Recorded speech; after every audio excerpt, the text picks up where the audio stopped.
أعوذ بالله من الشيطان الرجيم بسم الله الرحمن الرحيم.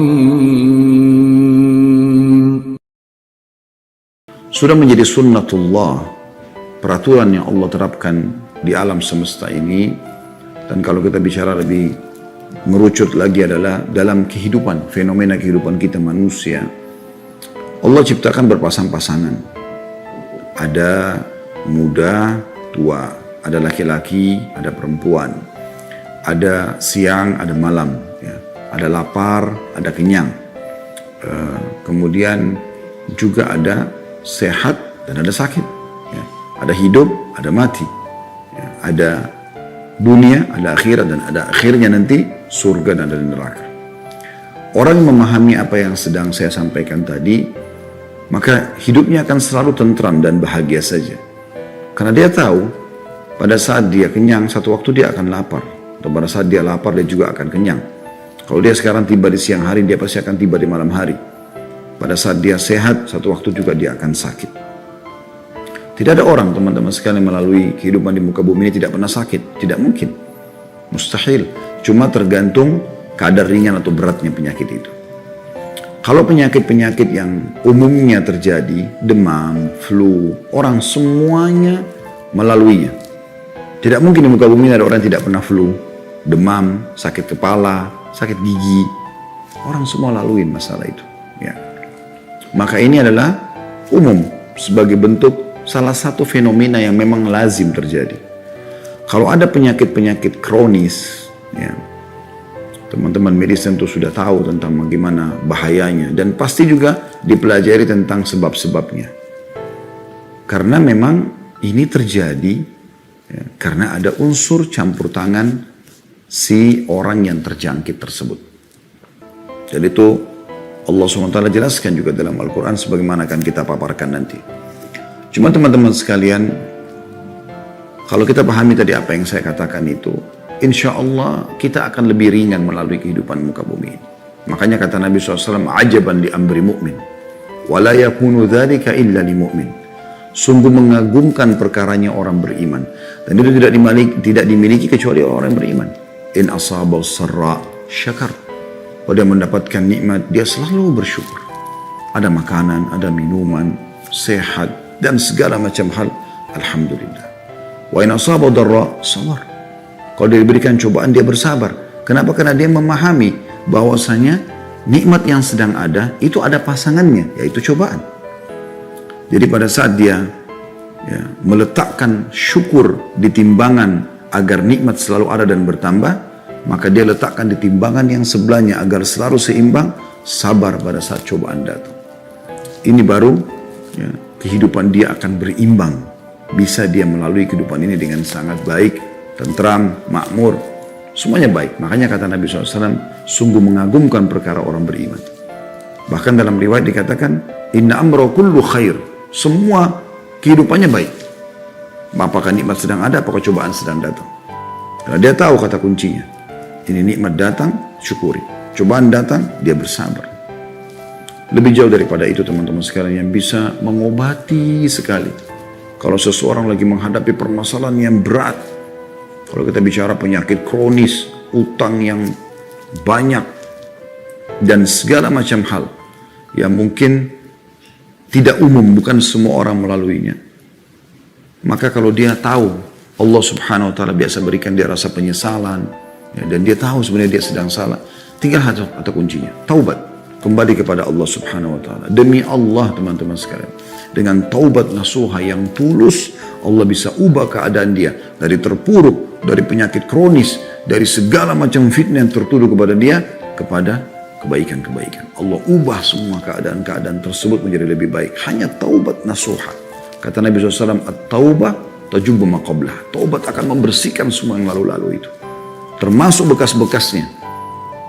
Bukankah orang-orang Quraisy dulu yang membenci Islam, kemudian mereka masuk Islam, seperti Umar bin Khattab, Khalid bin Walid, Amr bin As, Ridwanullah alaihim, dan yang lainnya, Abu Sufyan, mereka sangat benci dengan Islam.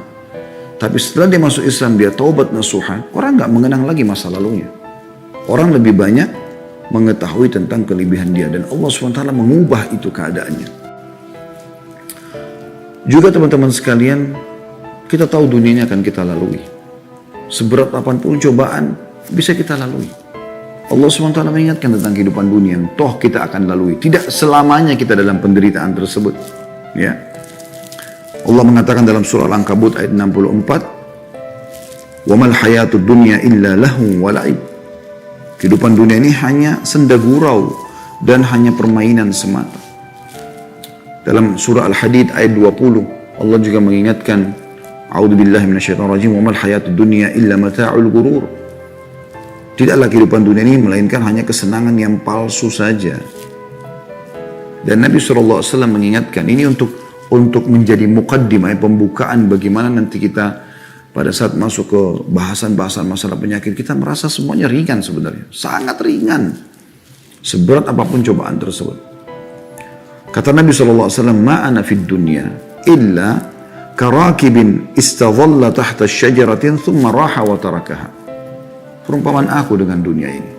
Berapa banyak fitnah yang tertuduhkan kepada Nabi SAW. Penyihir, penyamun, pendusta.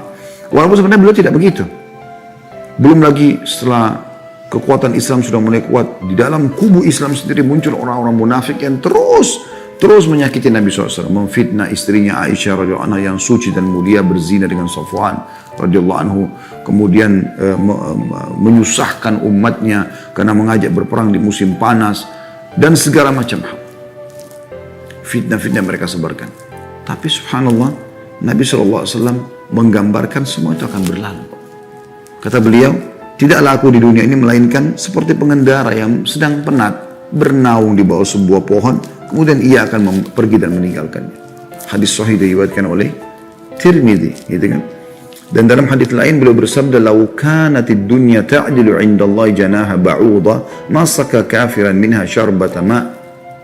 Kalau seandainya dunia ini di sisi Allah setara dengan sebelah sayapnya nyamuk saja, ya, atau lalat, niscaya dia tidak akan memberi kepada orang kafir seteguk air pun.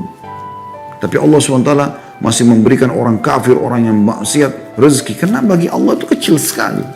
Dunia seluruhnya ini tidak senilai di sisi Allah SWT dengan sehelai sayapnya lalat ataupun nyamuk. Jadi kecil sekali dunia ini. Coba Anda bayangkan pesan-pesan ini. Bagaimana sebenarnya ya, Nabi SAW memberikan gambaran kepada kita sebagai orang beriman. Bukan di sini tempat kita. Dunia ini memang tempat cobaan, tapi orang mukmin bisa melaluinya dan tidak usah dijadikan sebagai sesuatu yang besar. Sampai Sa'id bin Musayyib rahimahullah, seorang tabi'in, berkata, aku telah menemui orang-orang, saya para sahabat, yang tidak ada sesuatu pun ya yang membuat mereka sedih, merasa kehilangan kalau itu urusan dunia. Mau penyakit, mau hilang anggota tubuhnya, mau hartanya habis, mau difitnah orang, mau gunjing, apa saja. Bagi mereka kecil semua. Kenapa? Karena mereka tahu bahwasanya kalau dia difitnah, dia kena cobaan, semua akan jadi pembersihan dosanya, peninggian derajat, dan dia akan panen di akhirat. Toh juga dunia akan saya lalui kok, bukan selamanya. Ya. Dan kata Nabi SAW untuk kita semua, kun fid dunya ka'annaka gharibun au abiru sabil au abiru sabil. Jadikan dirimu dunia ini seperti seorang yang asing atau orang yang sedang musafir. Tahu bagaimana orang asing atau musafir, dia tidak akan bisa bertahan lama, dia akan pulang. Waktu Nabi SAW sudah sakit keras di akhir hidup beliau, dan beliau pun manusia terbaik, sakit. Beliau demam tinggi, sampai diguyurkan dengan air, ya, beberapa timba atau ember kalau kita sekarang, saking panasnya Nabi SAW gitu. Dan pada saat beliau lihat mulai sedikit ada kekuatan, beliau keluar menemui para sahabat yang sudah merindukan pertemuan dengan beliau SAW. Setelah berapa hari nggak mengimami sholat, lalu beliau lihat kesedihan di wajah para sahabat, mereka ketakutan Nabi SAW meninggal. Lalu Nabi senyum, lalu Nabi mengatakan, wahai manusia, tidak usah sedih. Pertemuan kita yang sebenarnya di haudku, di telagaku nanti di mahsyar. Kalian lolos dari timbangan amal, ketemu dengan aku, lalu kemudian masuk surga selamanya. Di haudku pertemuan itu. Jadi kita akan tinggalkan semua. Jadi tidak ada sesuatu yang perlu jadi beban bagi seorang